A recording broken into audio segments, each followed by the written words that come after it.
My associate professor husband had a drunken one-night stand with his female student. The moment he woke up, he called me. Grace, he said, I drank too much and made a mistake, but I've handled everything. It won't disrupt our lives. 10 years into our marriage, I genuinely believed it was just an accident. But later, Marcus appeared before me, holding pregnant Luna's hand. Grace, he pleaded, Luna is carrying my child. The child is innocent, I can't abandon them. Yet, when I threw the divorce papers at him, he grabbed me, his eyes red. I won't divorce you, but I want a child. I promise you, once Luna gives birth, I'll send her away. I looked at Marcus and suddenly laughed. He was the one who initially insisted on being child-free, and now he was the one demanding a child. Later, Luna gave birth to a son, and the Gu family was filled with joy. After signing the divorce papers, I turned and made another call. If I say yes now, is there still a chance? The person on the other end paused.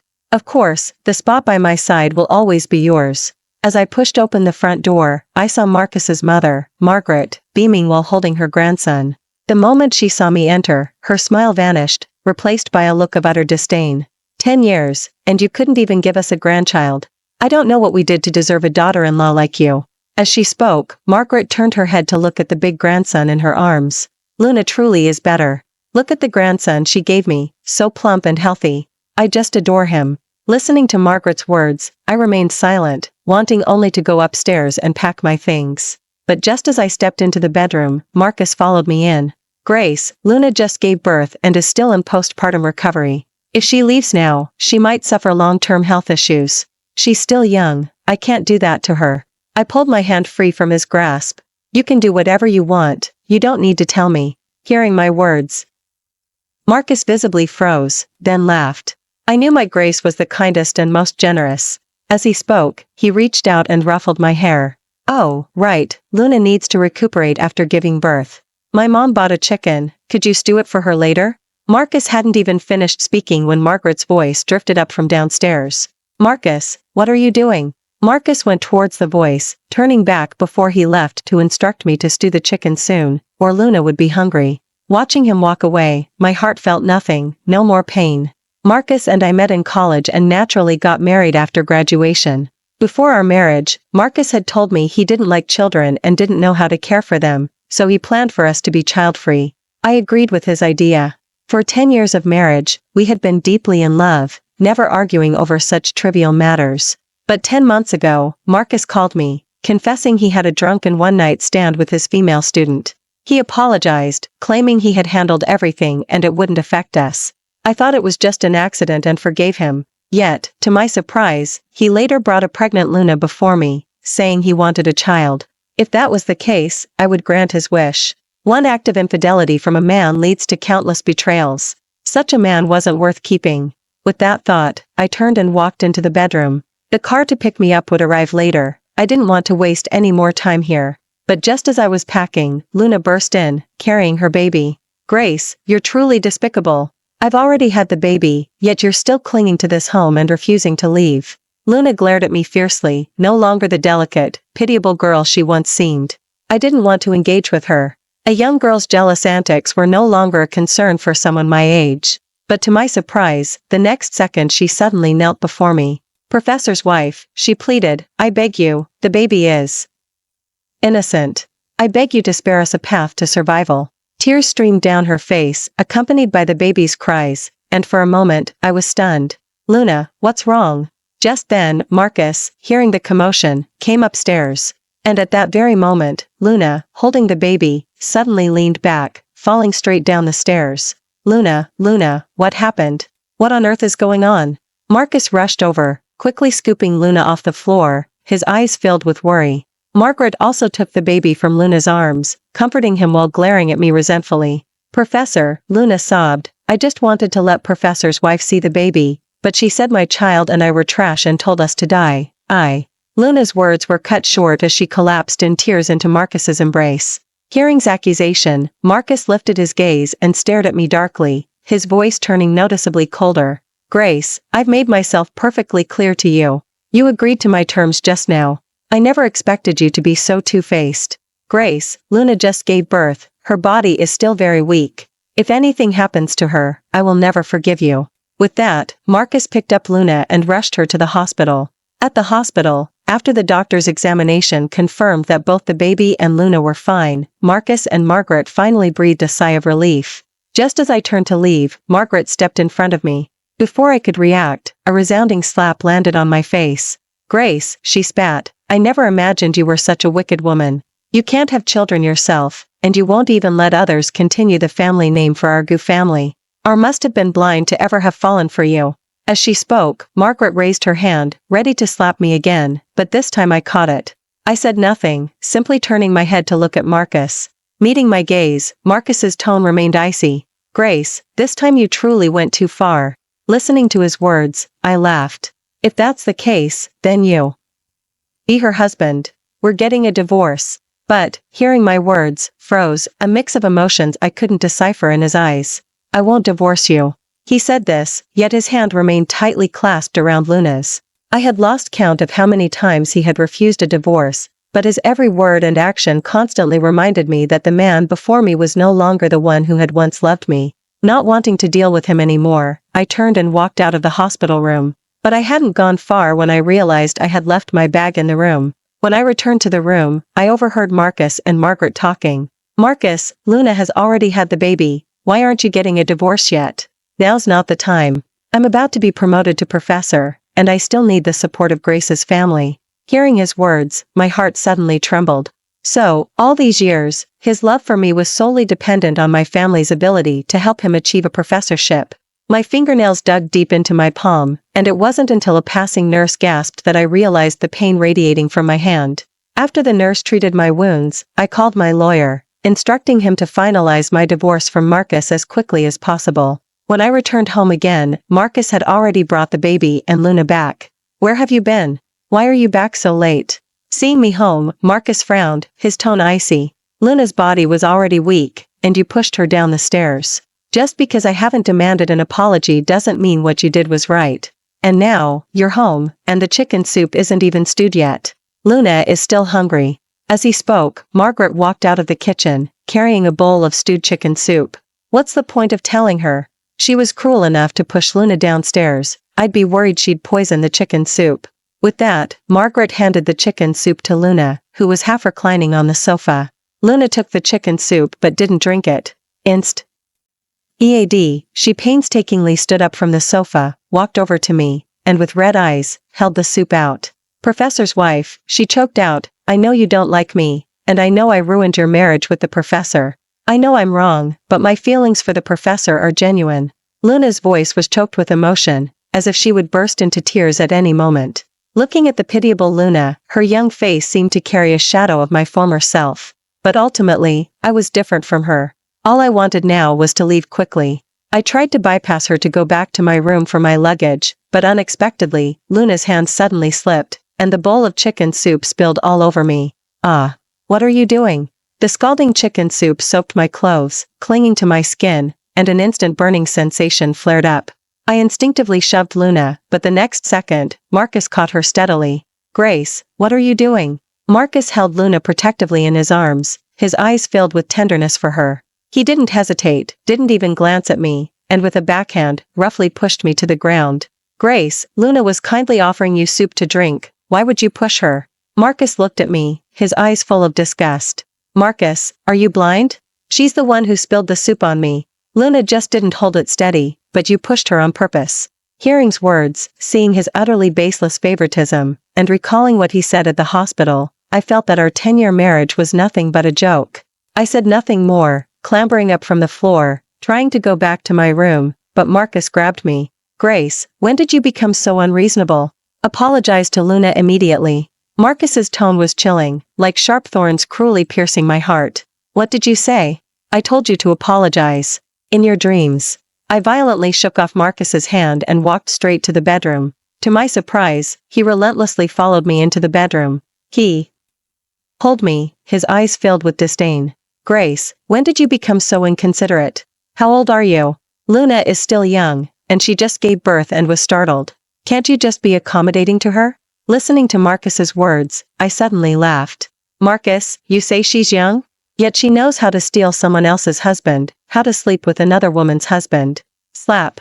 My words abruptly stopped with a loud smack. In an instant, I tasted a metallic sweetness in my mouth. I covered my face and turned. This was the second time today. For Luna's sake, they had hit me twice.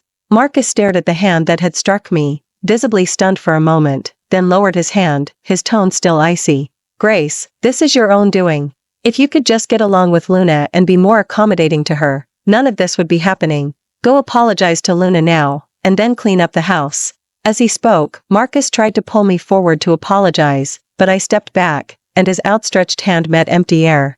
Marcus, I did nothing wrong. Why should I apologize? With that, I turned and picked up my suitcase. Where are you going? Seeing me prepare to leave, Marcus rushed forward and seized my suitcase. Where I go is none of your business.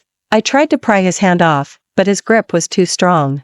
Just because I said a few things to you, you're running away from home? Yes. You're not allowed to leave. With that, Marcus clung to my suitcase, refusing to let go. Just as we struggled, a knock suddenly sounded at the door. I turned to look, and Ethan was already standing at the doorway. I waited for you for ages, but you didn't come out, so I took the liberty of coming in. As he spoke, Ethan came to my side and forcibly snatched the suitcase from Marcus's hand. My wife's luggage won't trouble her ex-husband anymore. With that, before Marcus could react, Ethan had already put his arm around me and led me out of the bedroom. Grace, get back here. Who is T? His man? What does he mean? Marcus's urgent voice echoed from behind me, but I had already been ushered into the car by Ethan. The car quickly started. Watching his figure grow smaller in the rearview mirror, I took out my phone. Hello, I have evidence here that Associate Marcus from University of Redwood slept with his female student. Ethan drove me, and we quickly arrived at Hayes. The moment he opened the door, dazzling lights flooded in, making me instinctively close my eyes. When I opened them again, I saw a room full of fresh flowers and candles scattered all over the floor. Ethan, what is this? I looked at everything before me, feeling a little overwhelmed. Ethan took my hand, his face full of tenderness.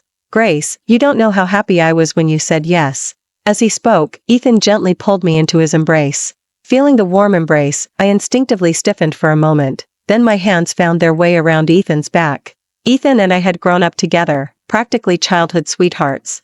I had always known he liked me. But back then, I was so infatuated with Marcus that I even rejected Ethan's confession. I had believed Marcus and I would be happy together forever, never imagining that in just 10 years, his heart would change. In truth, my heart had been apprehensive when I called Ethan.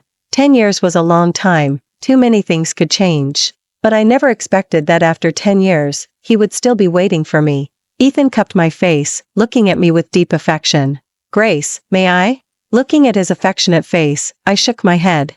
Although I knew of his feelings for me, I couldn't bring myself to accept him immediately. After all, I had just been hurt in my previous marriage. Seeing me shake my head, Ethan sighed deeply. It's all right.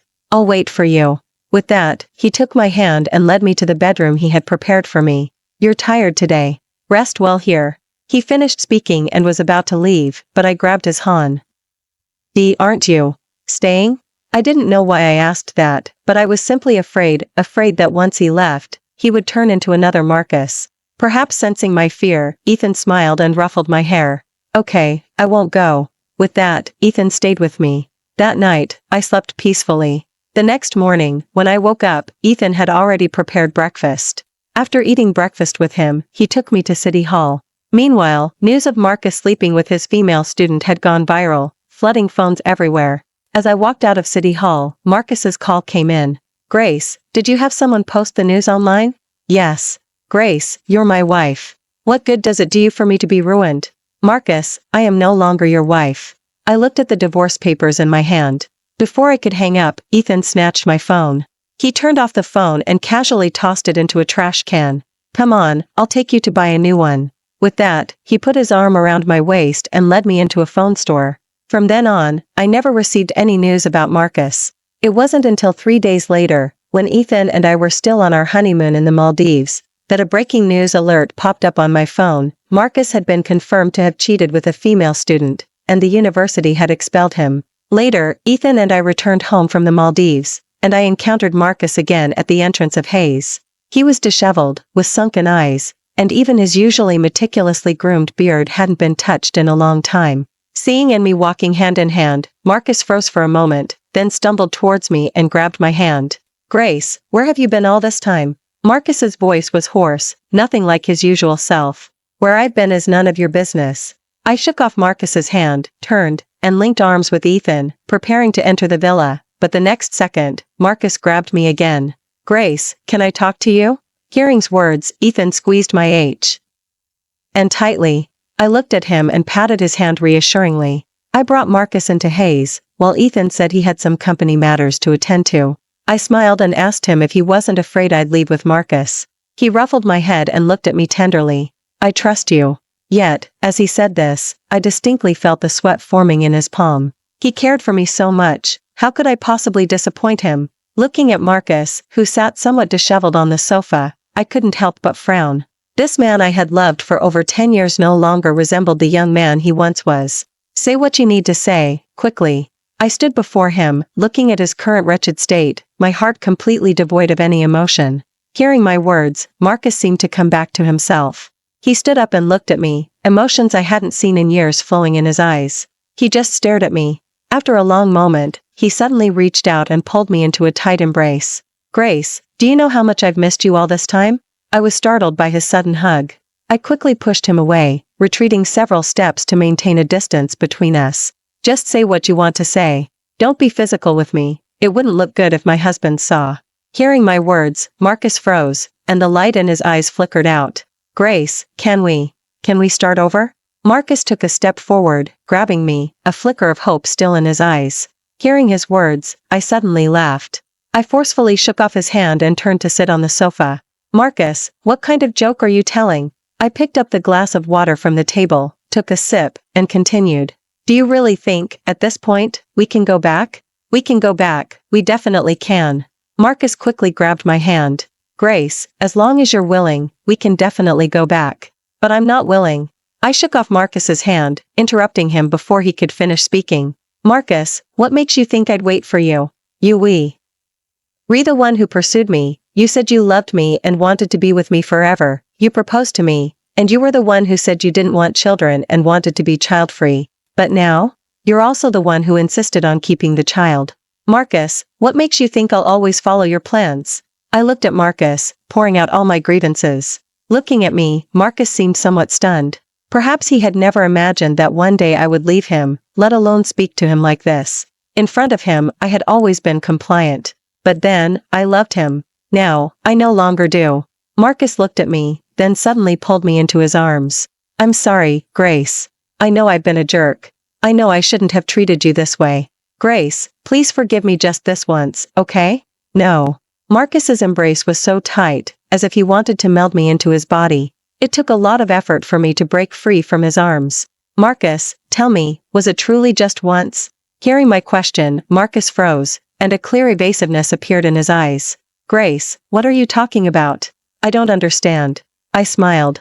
Still pretending. Marcus, tell me, were your actions with Luna truly just a drunken mistake? Hearing my words, Marcus's face instantly changed. Sure enough, he had been lying to me all along. When he first told me it was a drunken mistake, I believed him. But when Luna arrived, heavily pregnant, doubts began to form in my mind. Just one time, and she got pregnant so quickly? Later, I discreetly hired someone to investigate Marcus and Luna.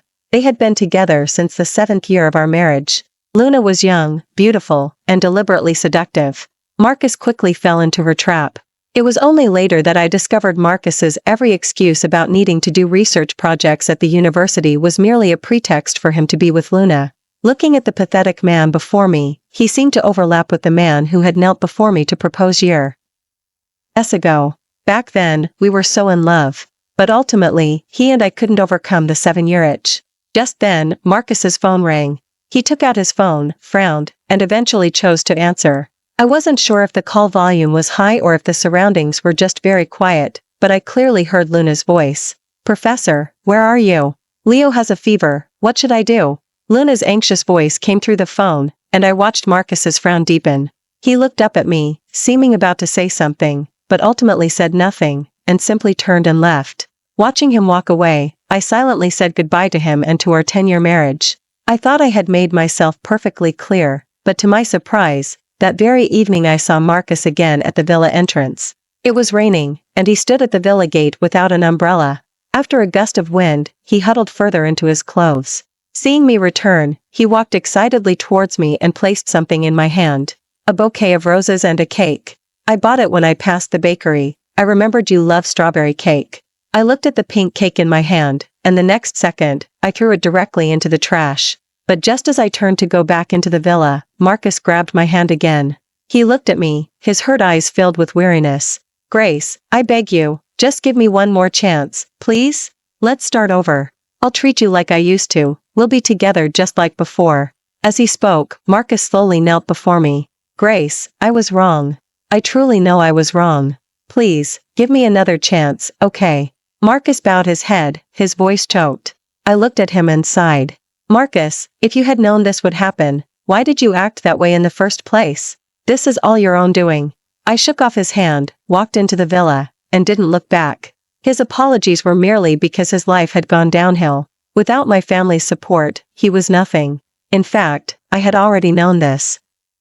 On the way back from our vacation, after was dismissed from the university, his scandal was too widely publicized online, and no other university would hire him. He had lost his source of income, Luna had been expelled from school, and now there was a baby needing care at home. He desperately needed my family's and my support, which was why he kept coming back to me again and again. His love for me was no longer as pure as it once was. For many days after, Marcus continued to persistently appear before me. Sometimes he brought flowers, sometimes small gifts. More often, he and his gifts were simply thrown out by the house's security guards. This continued for about half a month until, one day, I was abducted on my way home. It was Ethan's birthday, and I had told him to wait for me at home, wanting to surprise him. But as I was carrying his birthday present and getting ready to go home, just as I was nearing the house, I felt a heavy blow to the back of my head, and then I blacked out. When I opened my eyes again, I was in an abandoned warehouse. Sitting before me was a somewhat haggard Luna, and behind her stood two burly men. Seeing me open my eyes, Luna wasted no time and slapped me. Grace, what's so great about you? Why does everyone have to revolve around you? Clearly, you've already left, you've already divorced the professor. So why are you still haunting him, clinging to him like a ghost? Luna stared at me, her eyes bloodshot, and then another slap followed. After 2 hard slaps, I tasted a metallic sweetness in my mouth. Luna, are you insane? I looked at her, struggling to break free from my bound hands and feet, but no matter how hard I tried, I couldn't escape. Ha ha ha ha, insane? Yes, I'm insane. This is all because of you. If it weren't for you, the professor and I could have raised our child perfectly well. But because of you, the professor lost his job, I was expelled from school, and now even Leo is gone from me. This is all your fault. As she spoke, Luna slapped me again. But it doesn't matter. As she spoke, Luna suddenly pulled out a small knife from behind her. Tell me, if I ruin you, so the professor no longer cares for you, won't he come back to me? Won't our Leo be able to return? As she spoke, Luna traced the knife across my face several times. Luna, please, let's talk this through. Seeing her frantic demeanor, my voice instantly softened. This wasn't the time to challenge her. Talk it through? Ha ha ha ha. Luna suddenly burst into maniacal laughter. Grace, when you reported the professor and me, did you ever imagine this scene today? This is all your own doing. With that, Luna raised the knife and slashed a deep cut across my face. Ah. The pain of the knife tearing through my skin made me cry out involuntarily. Ha ha ha ha, Grace, now that you're ruined, let's see how the professor can still be seduced by you. Warm blood slowly trickled down both sides of my cheeks, and the agonizing pain of my skin tearing made my whole body tremble. Ha ha ha ha. Grace, I'm going to destroy you. Accompanied by Luna's manic laughter, the 2 men behind her also advanced towards me. The man approached me and ripped my clothes apart. In that moment, I finally closed my eyes in despair. But the next second, the warehouse door was suddenly kicked open, and Ethan stormed in, his face grim. A group of police officers rushed in behind him. They subdued the men in front of me and Luna, while Ethan tenderly held me in his arms. Grace, I'm sorry, I came too late. The moment I saw Ethan, I finally felt a sense of relief. Thank goodness, he understood the signal I left. Thank goodness he made it in time. In my last moments of consciousness, I only saw Ethan's anxious eyes and his mouth moving, as if he was saying something. When I opened my eyes again, I was already in a hospital. The pungent smell of disinfectant made me frown. Grace, you're finally awake. Ethan looked at me excitedly, his voice hoarse. I gently moved my throat, trying to sit up, but it tugged at the wound on my face. Don't move. Tell me if you need anything. Ethan quickly came forward to help me. My face. It's all right, Grace. I'll find the best doctors. Your face will definitely be fine. As he spoke, Ethan gently stroked my head, a look of pain on his face. I looked at him, and a surge of warmth filled my heart. Is awake? Let me in. Just then, Marcus's voice suddenly came from the hospital room door. I saw Ethan frown and get up to leave, but I grabbed him. Let him in. Ethan turned to look at me, then quietly walked out. Marcus was allowed in. He looked at me, paused for a moment, then rushed forward and took my hand. Grace, this is wonderful. It's so great you're okay. Seeing his hypocritical demeanor, I silently pulled my hand away. Marcus, you know about Luna kidnapping me, don't you? I looked at him, there was no love in my heart. Now, I only felt disgust for him. Grace, you. Why would you think that? Marcus froze, then pulled my hand again. Grace, I don't know. I really don't know. Luna drugged me. Is that so? I looked at Marcus, then took out my wedding ring, the one he gave me, from my bag. Then what is this? The moment he saw the ring, Marcus's face instantly turned pale. This ring, I had seen it on the ground before I lost consciousness. This kidnapping, you and Luna planned it together, didn't you? I didn't wait for him to finish, I cut him off. Marcus, I'm guessing what you wanted was to use me to threaten my parents and Ethan for a sum of money? Or perhaps a respectable job? Grace, what? What are you talking about? If and I were together on this, why would I come to see you? Wouldn't I be walking straight into a trap? Hearing his defense, I met his shifting gaze. You came, but only to gamble one more time. You wanted to blame everything on Luna, to claim you were a victim too. Hearing my words, Marcus stopped pretending. He released my hand, his eyes glinting menacingly. Ha ha ha ha, yes, so what? Grace, it was your fault to begin with. If you had simply accepted Luna and the baby, none of this would have happened, but you just had to make trouble. All I wanted was a child, what's wrong with that? As he spoke, Marcus actually raised his hand, trying to grab my throat, but the next second, he was restrained by the bodyguards who had rushed in. Ethan walked in from outside the room. With a wave of his hand, Marcus was escorted out. I looked at Ethan standing before me and smiled. He always knew what I wanted. Later, with all the evidence submitted, Marcus and Luna were both imprisoned. In truth, at first, I hadn't planned to do anything to them, but everything that happened was a consequence of their own actions. 6 months later, I was making breakfast for Ethan at home when he hugged me from behind. Why aren't you sleeping in a bit more? Not sleepy anymore. Couldn't sleep. You can't do this, if you're not sleepy. Our Leo still wants to sleep. As he spoke, Ethan took the spatula. Alright, you go rest. Let me handle this. I looked at Ethan, who resembled a domestic husband, and smiled.